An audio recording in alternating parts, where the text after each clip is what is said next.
Hey everybody, it's Vex here, and tonight I've got a video where I'm going to be making a beach. Uh, Beaches are actually a little bit difficult. And no, I didn't say something other than beaches, as in a sandy beach. So, there are a couple of different textures you can use. Now, this texture is one I recolored, made myself. Same with the fall grass and the dark dirt and the red dirt.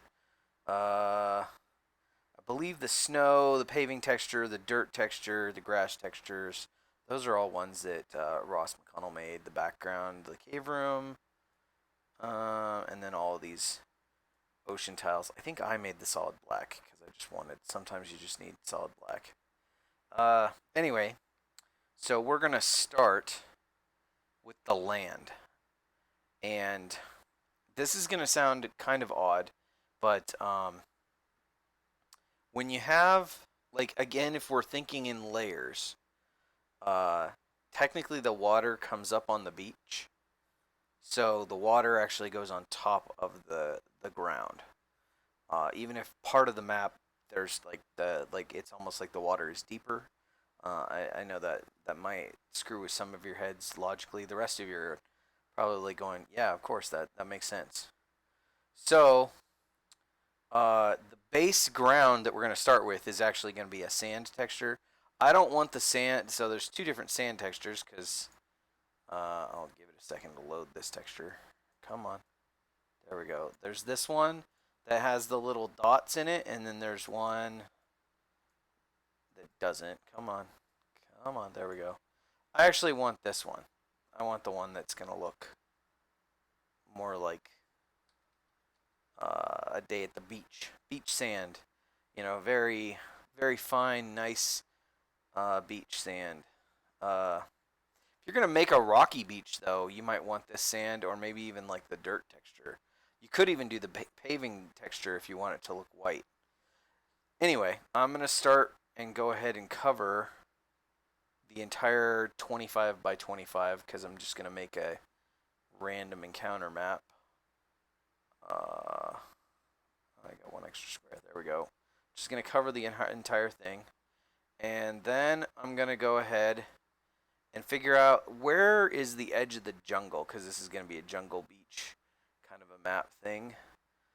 Probably going to show up as a random encounter map in one of my expanded Tomb of Annihilation maps, or packs. I think I'm going to go over here. Actually, you know what? I'm going to go over here on this side. Doesn't really matter.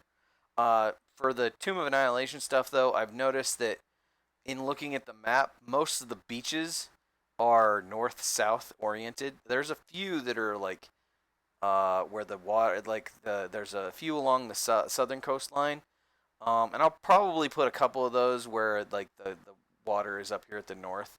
But technically, I mean, you can go in and just rotate the map, um, so that's not a real issue. But I do like to try and think about where people are on the map, and early in Tomb of Annihilation, I think most people are going to be if they're on the beach, they're either going to be going up the beach towards Port or not Port Nyanzaru, but Fort Belaruian or Beluarian, however you pronounce that, or they're going to be going down the other coast on the eastern side, and so that's why I'm going to be making an eastern side map. So the grass is going to be over here, and I want the majority of the map to be uh like I want the water to come up to about here and maybe the grass to come out to about here. So that's why I'm doing that. And then I'm going to go ahead and add, I'll use the biggest one. I'm going to go ahead and add some more grass over here, but I am going to kind of make it look a little uh what am I trying to look for? A little organic. So, and I'm going to group all my grass together,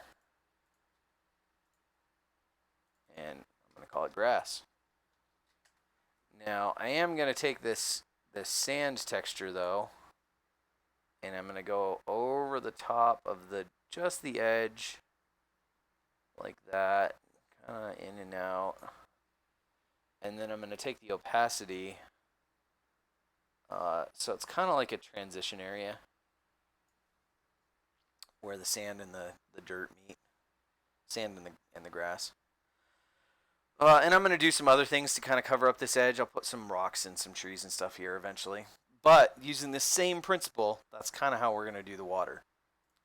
So I'm going to go back over here. Now, I'm strange when I do water. I've been told this, but I like to take at least 2 of these waters and stack them with the one on top being slightly opaque because it gives you an interesting effect. I think I'm going to do water tile 3 for the base, and then I'm going to put this tropical ocean water on top of it. And I am going to come in, quite a ways, because I know this is just a big chunk of ocean that's not going to be used on the battle map, but it still looks really cool. So I am going to come to about, I think, 7 squares. And the beach, well, you know what? Actually, I'm going to come back. I do want a little bit of beach room for this. So maybe just 5 squares, and then we're probably going to go in another 2 or 3 squares with the edge of the water. And I'm going to go ahead and put an edge here on the water using this brush. And maybe a little bit of, oh, that's right, this texture, it doesn't do that. Okay, a little bit more, I think. I think that was a little too wavy or something. There, that looks pretty good. I don't know if I like that together. I think I'm gonna go back. Go back. Actually, wait. Can I undo the delete? I don't think I can. Okay. Whoa, what just happened? Oh, I hit this bar. Did I actually? No, okay. And now I'm zoomed way too far in. There we go. Let's see, we'll start out here again. I'm trying to do this in one smooth motion, but it's just not happening the way I want it. There, that looks pretty good. And I did do it. Whoa, what's going on? My mouse button stuck. I think my mouse button got stuck there. It happens every once in a while. I got my mouse sensitivity turned up a little too high, and I don't know why, but sometimes that means my mouse gets stuck. And I just, yeah. Keep having to redo this. Can't seem to get it right on the first try. There, that is great. Now if I can just fill it in. Yes, that's exactly what I wanted. Okay, so what I'm going to do here, and I don't think I've shown this in another video, but I'm going to select those 2, and I'm going to copy and then paste. So now I've got 2 that are exactly the same, but I'm going to go in and click Edit, and then change what tile is used on each of these. There we go. So now I've got those 2 that are on top that are copies of the ones on the bottom. And I'm going to take the opacity down. I think around 50 looks good. That looks like nice bright ocean water, you know, kind of tropical water. What we think of as tropical, since the water seems to be clearer in the tropics. I don't know why that is. I'm sure there's somebody out there that's like, well, it has to do with the angle of the sun. I'm still in edit mode. I need to hit OK. There we go. So now we've got this nice beach, but we need to do some more work. Before we get to any of those, however, before I forget, I'm not going to cover it up with anything, but I'm going to go ahead and put in the grid key square somewhere down over here. Oops. No, I'm just, uh-oh. See, and I went and undid, and it undid even more. I think this one still needs to be edited. this, and then okay. Sometimes when you undo, it goes back further than you want. So now I've got those selected. I took that down to, what was it, 50? I think that's right. Press enter to complete figure. It still says press enter. Relative to grid, relative to... I have no idea what it's doing right now. Am I still in edit mode? No. And this one, for some reason, the opacity didn't get taken down.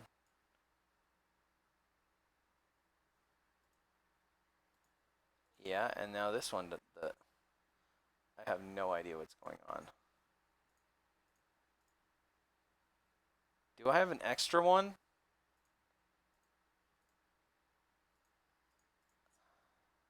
Hold on, we're going further back. Okay. I have no idea what happened. Sometimes I just... Sometimes when you undo... Okay.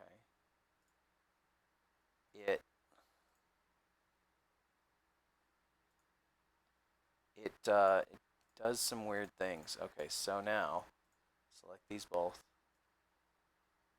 Okay, so it is working on the opacity on both of them.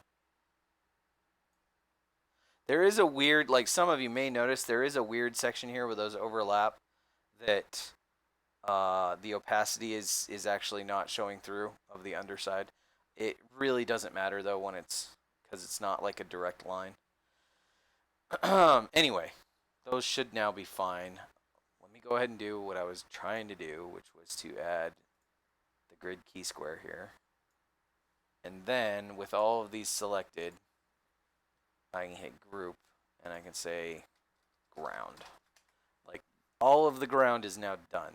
Now we're going to put stuff on top of the ground, starting with some stuff for the ocean to make this look even more like waves.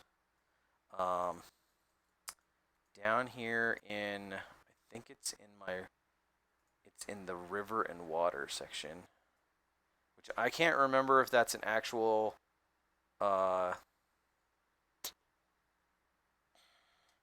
like official pack that I got from 2 Minute Tabletops, or if it's just one that I have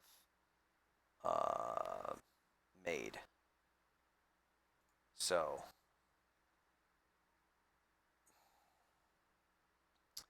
now, because I put those curves in, I'm going to have to kind of tweak these a little bit to get them to fit. It needs to turn a little bit more. And now that's the right size, but I want to scale it up just a tiny bit. So it goes all the way to the edge.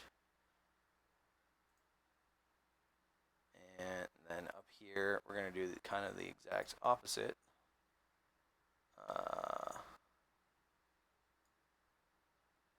That's pretty good. And then again, this one's not going to be as hard to do. Okay, and then with these bright waves that we've put on top, we are going to, again, take the opacity quite a ways down. Oh, that's too much. We don't want that edge of the water showing through too much.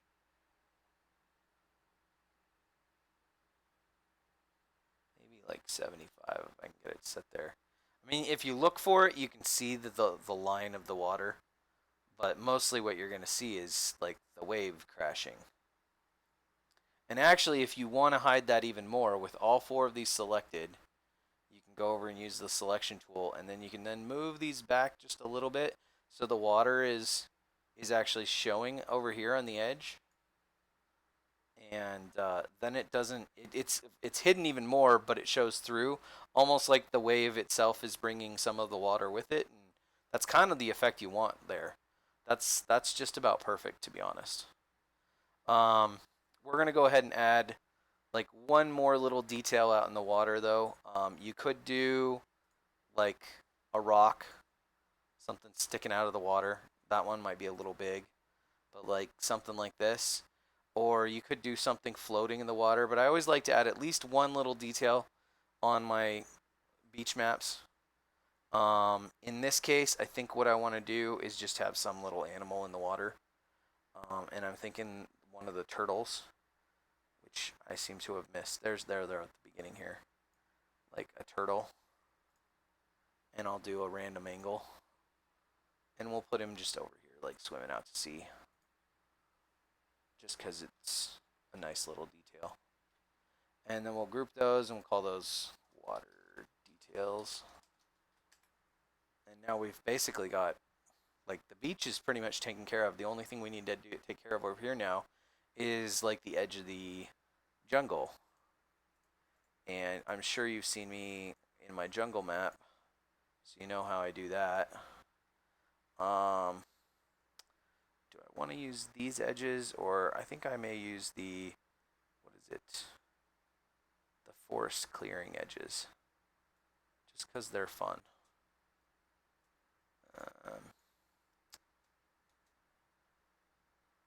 And I don't want to take up the whole map. Forest frame, yeah, that's not too bad, but it's still really big. I may have to reduce it. And you know what? And I'm not finding. I want just an edge. So, and those I know there is some in the jungle.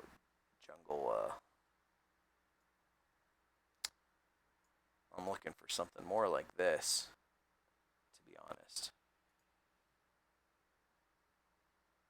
Like that. And then I think I'm going to use this one over here. And then we're going to put some trees in too. Okay, let me move those. Those should be up on top. I don't know why they got moved to the bottom, but...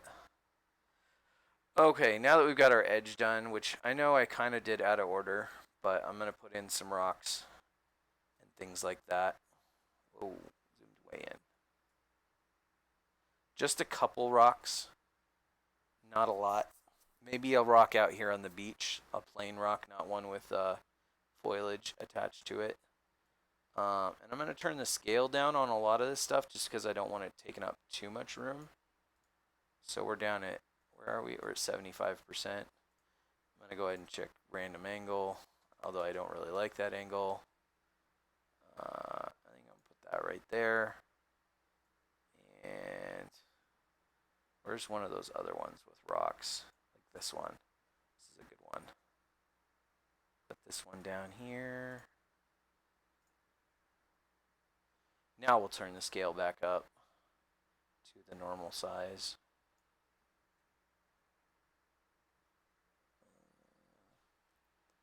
Let me get well, actually, I'm just going to get rid of stick to grid. I don't think we need the grid anymore for placement. And yeah, I do like to cover this transition up a little bit. I want the transition there, but I don't want your, like, somebody's eye drawn to it necessarily. And actually, I don't want that bright one there.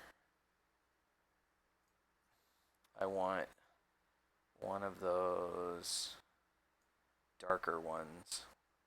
Like, it's not quite as healthy growing out there. One of these ones, and maybe some rocks. Just a few. Okay, and then I do want some bushes. Let me go back to the jungle set. I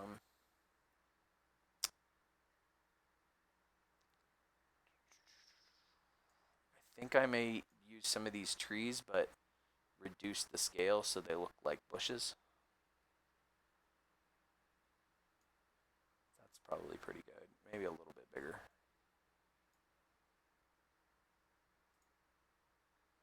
Oh, we don't have random angle going, and that got stuck underneath. Everything's going underneath for some reason. I wish I knew the logic sometimes behind what Dungeons Painter Studio is doing, but honestly, I don't. See, that one still looks like a tree because it's too big.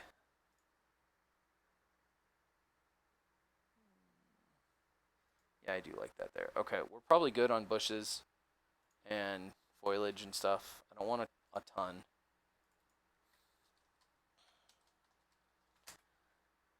We are going to put in some trees though, but I'm going to mostly use palm trees. I am going to see somewhere, I think it's in the camp. It's like, not bandit camp, camp tokens, I think.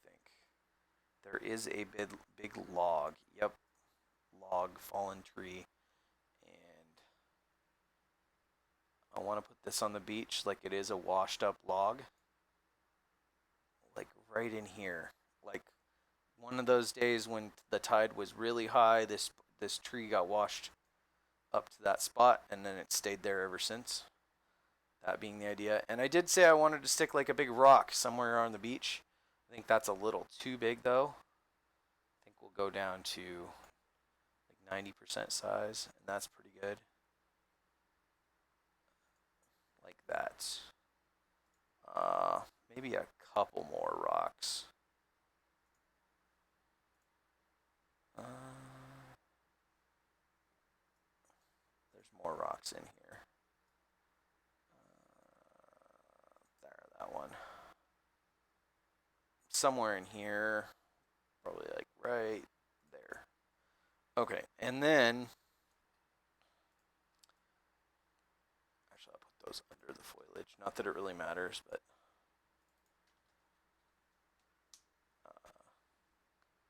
I just got into like some weird tool there.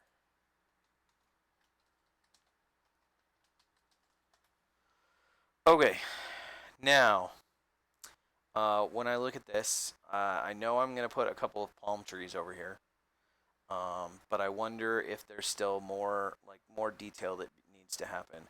However, I do want this to be a beach encounter map, and I'm gonna do 3 variants. There'll be a light variant, like a daytime variant, a nighttime variant, and then I'm gonna do a nighttime camp variant. So we'll do the camp last. Um, and I don't do a daytime camp variant when I do a camp variant because who camps during the day? I mean, like at least when you're an adventuring party, you camp at night. Now I could have put some like clumps of grass over here along this edge. I have done that before, and that kind of covers up that transition. I just didn't do that this time. The last time I wasn't exactly happy with the way it turned out. And I have also sometimes used these ancient trees.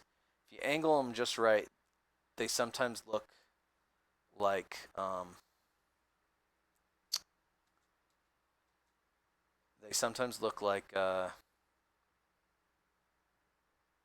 am I trying to say this? They look like withered trees without any like branches. If you angle them right. I think I'm gonna put this here like it's part of a tree that I'm gonna put in. And I think that's the last detail that I'm gonna put in. I am gonna show you a trick that I do though sometimes if you're interested. It's a different way of doing the trees. As I've shown you in most of my maps, I do the trees first, then I make them opaque, and then I do the stumps. But today I'm going to show you how you can do this so that you aren't actually doing that. You're doing the stumps first. So we're going to put a tree there and a big tree. And then we're going to put like a medium-sized palm tree right about here.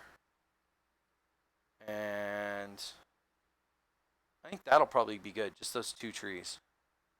So I'm going to go down to the jungle. Well, actually, I'm going to group these first. Call those our stumps. And then down here in the jungle area, there is some palm trees. And I believe this is the bigger one. They're both about the same size, but I'm going to use this one as the big one. And I'm going to take it up quite a bit. And stick it right there. And it still went underneath. That's too funny. Nope. One more. There you go. And then, okay, now I'm going to go back down to 100%. Use this one at its regular size right there. And once again.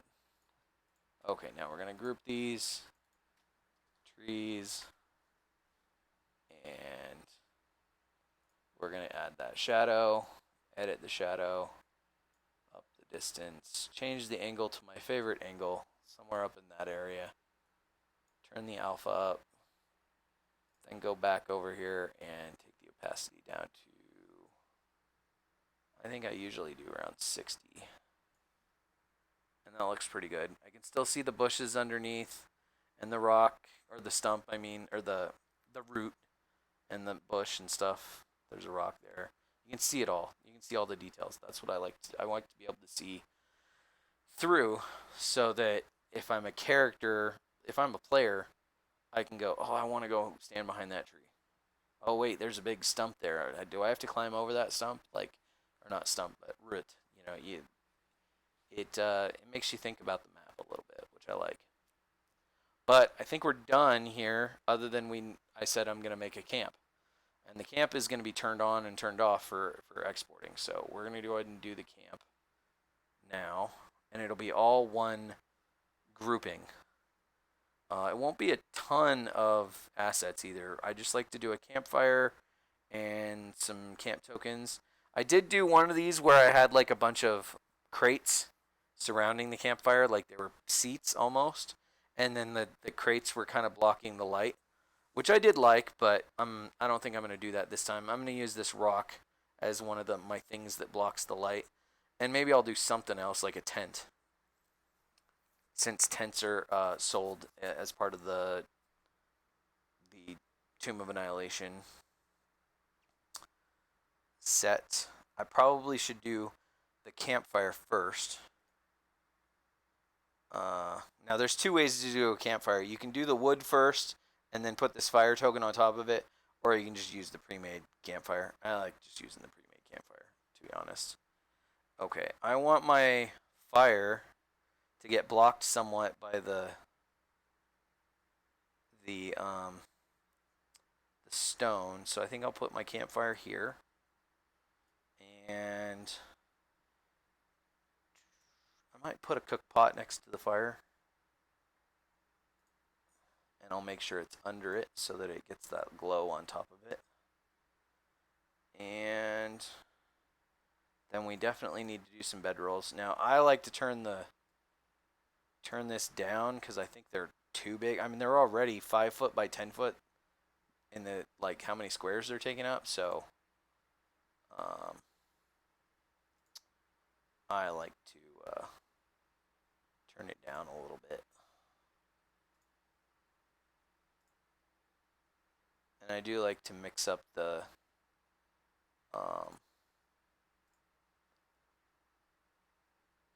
like which assets you're using, so they look slightly different since there's only 3 of them.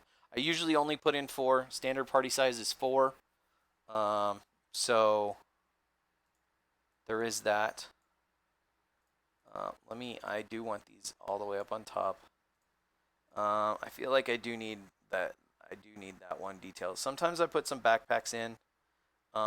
They can be kind of fun to have, like leaning up against a rock, or leaning here against this wood. Maybe one's just lying on the ground, and another one right there.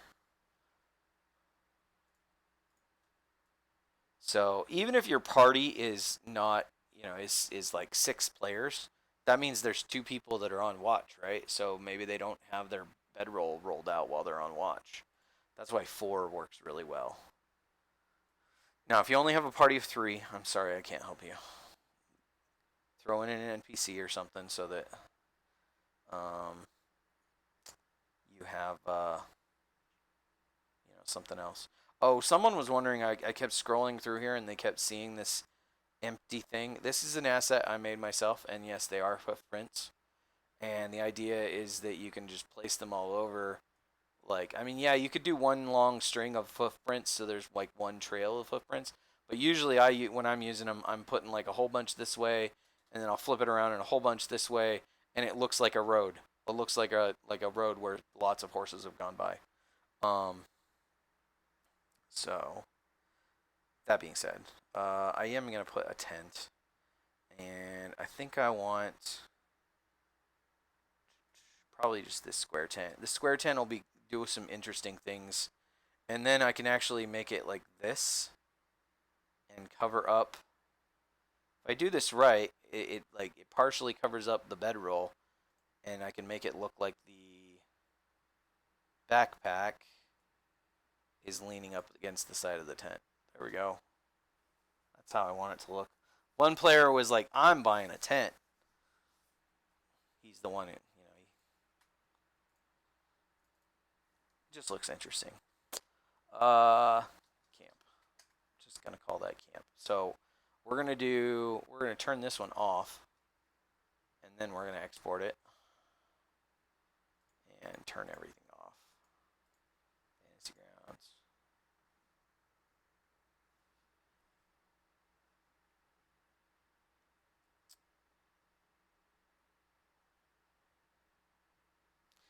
And it's taking its time.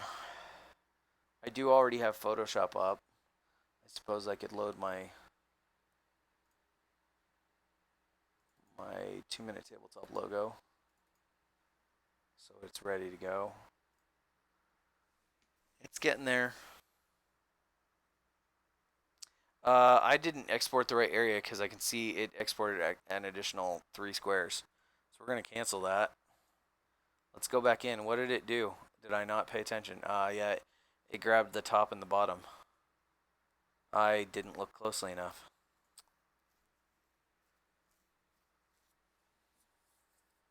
I'm obviously distracted tonight.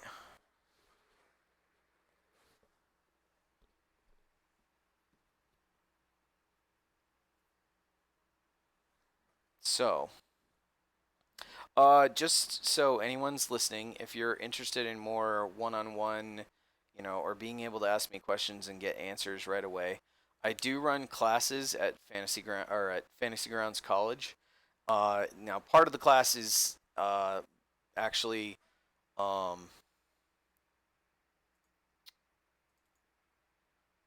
am I trying to say? Part of the class is getting those maps loaded into Fantasy Grounds, but I do that at the end. And if you're not interested in Fantasy Grounds software at all, you can obviously drop out when I'm done making the map, and you don't need to stick around. Uh, but if you're interested at all in learning about the Fantasy Grounds software, definitely join us. It's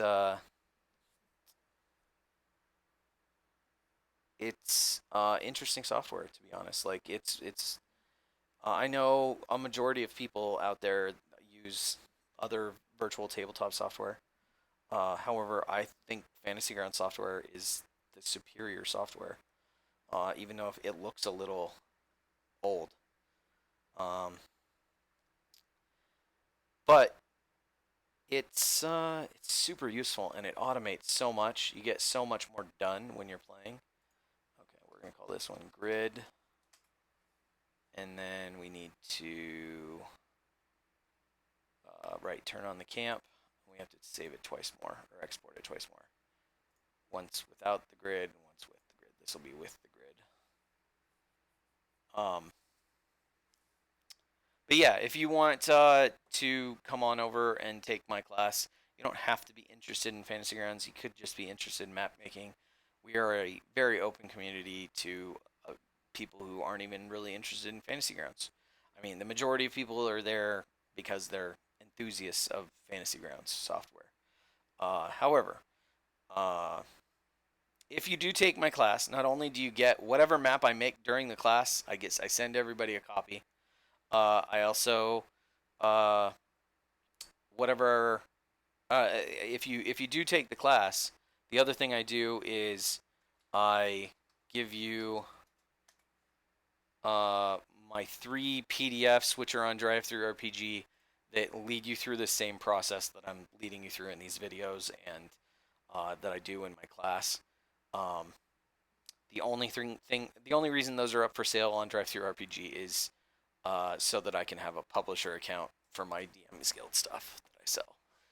It makes a difference in how you get paid and how and when you can get paid from DM's Guild sales. So that's really the only reason those are up there.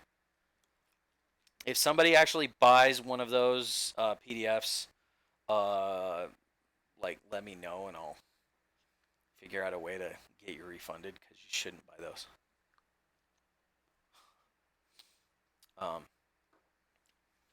Okay, and this is our last export. So just got to get rid of grid. And then I want to save this. It's just Beach02. Okay, and we should have gotten all those done. And if you haven't seen me do this in one of my other videos, I am going to load up all... Oops, that was the wrong one. What do I want? I want DPS. There we go. I'm going to load up all of these maps that we just finished exporting. All of these beach maps into one image. So I'm going to start with this one. Although I'm going to then drag them all in on top of it, including the one we just opened. And mostly it's so I get the label of what the map is. And then I'm hitting check mark. Okay, yes, I want those layers. I'm going to delete the background layer, even though it's just a copy of Beach02. And then I'm going to put, it's just my own organizational method, but I'm going to do the beach with the grid, the camp with the grid. And then we're going to make two more layers. Actually, 3 more layers. And one of those layers, the top layer, is going to be our 2-minute tabletop logo, which I'm going to try and grab. Yeah, there we go. And stick it over here. And then I'm going to rename this layer 2-minute logo. Now, this layer is going to be called darkness. And this layer is going to be called camp darkness. I'm going to go ahead and change the opacity on both of those to 50% now, even though we haven't put anything in there yet. I'm going to reset my colors, pick up the paint bucket, and I'm going to dump darkness in both of them. Now, I'm not going to have both of these on at the same time. The darkness layer we're done with for now, so I'm going to go ahead and turn that one off, because the next thing I want to do is with the camp visible, I'm going to go ahead and start messing around with making where the light's going to go. And if you haven't seen me do that before, I'll lead you through that, but I'm going to create a mask, and then I'm going to switch to my paintbrush. And I think I have one of the smoke or cloud brushes. I'm going to try a different one. Although I do want something kind of smoky.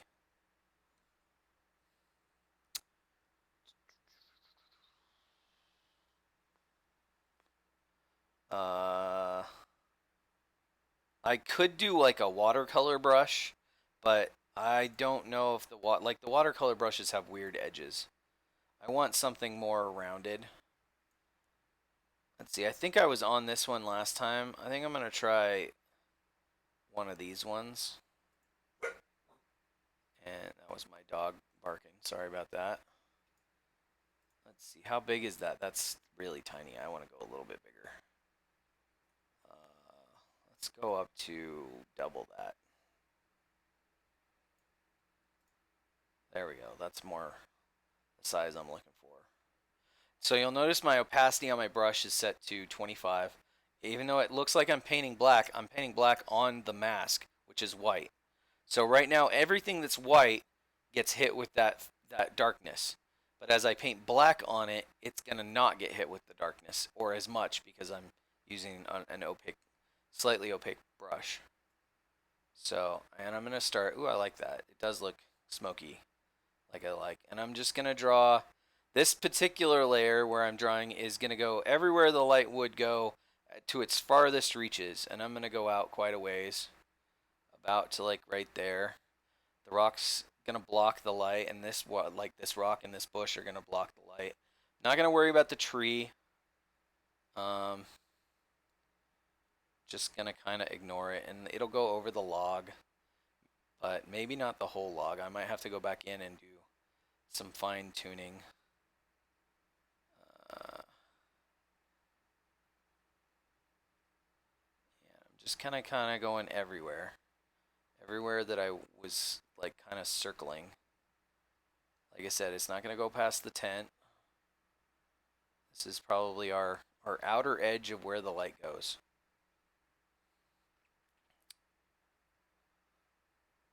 And now I want to kind of fill it in. I'm going to leave the edge kind of smoky though. That's part of the plan.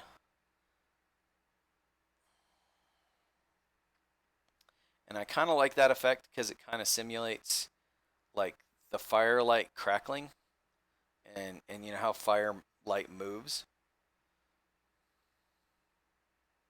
But you can't get movement in a static map. However, at least not without an animated map. However, on this map, we're going to try and simulate. So that's one layer of like 25% opacity. Now we're going to go out another layer, but we're not going to go out as far. So I'm going to go out just to the rock, maybe. Just to right about here. And right about here. Up and around like that. And it doesn't have to be 100% perfect. A little imperfection in your maps goes a long way. Like it actually helps with the realism. You don't want it to be perfect. Like that's part of the reason I use the 2-minute tabletop art is it's kind of what do you call it? Cartoony or um, comic booky. That's his style. That's Ross McConnell's style in his art, and it works for maps. At least for me. I know a lot of people out there appreciate this style because they buy my stuff, so they like his style too. Now this last circle here, I'm not going out all the way.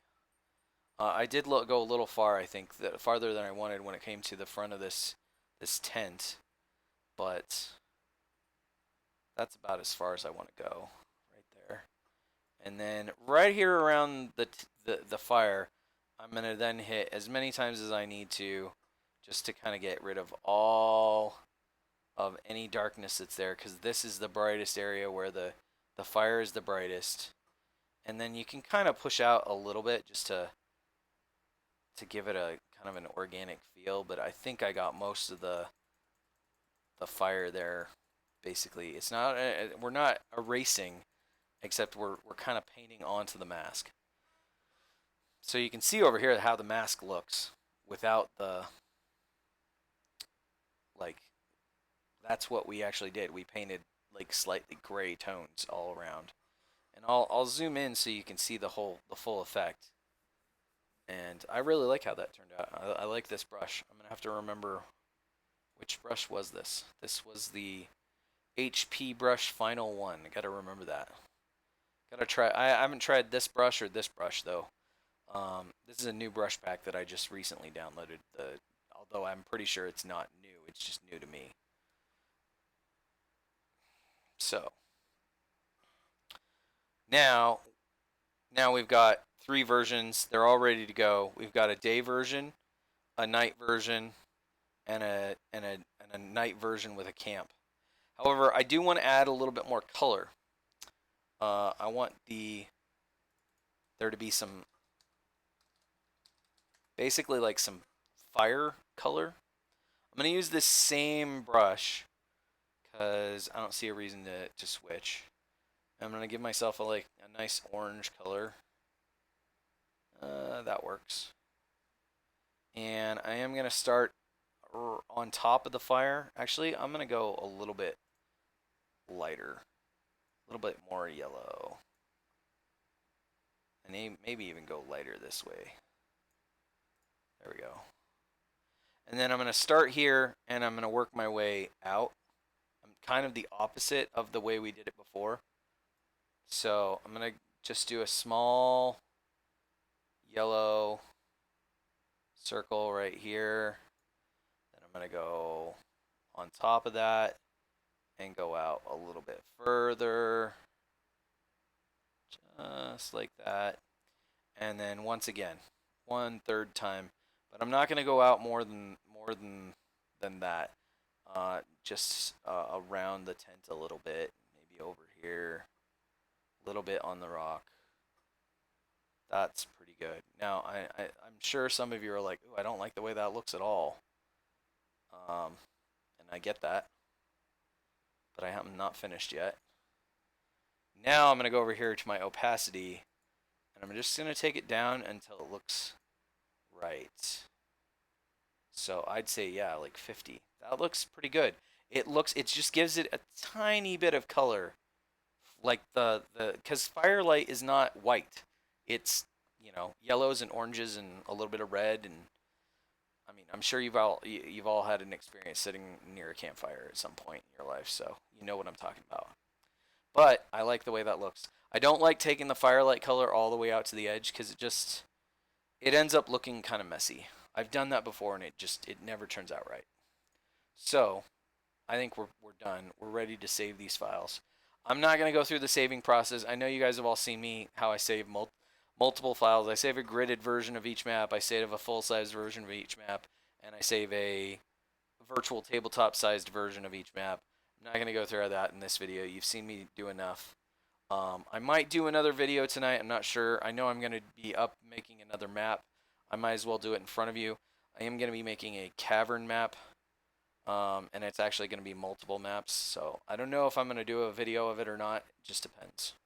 But this was our beach map, and I'm pretty sure these beach maps are going to show up in the next version of the Tomb of Annihilation Expanded, which is tentatively being called the Ruins of Mesirow, but there's already an adventure. In fact, I bought it. Let me see where that was. I think I accidentally clicked on that directory earlier. Yeah, I keep all my Tomb of Annihilation stuff. There is an adventure out there already called the Ruins of Mesirow. And this is what the cover looks like. It's a DM's Guild adventure.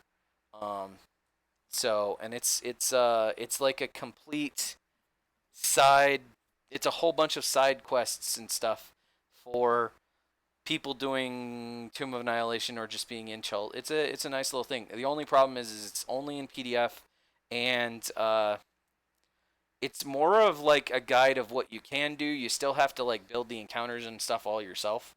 It's kind of just like hey, you could add this stuff to your Tomb of Annihilation game. So there is that if you're looking for something else.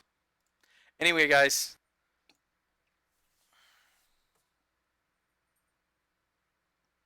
this is Bex saying good night, and this is our finished map. Enjoy.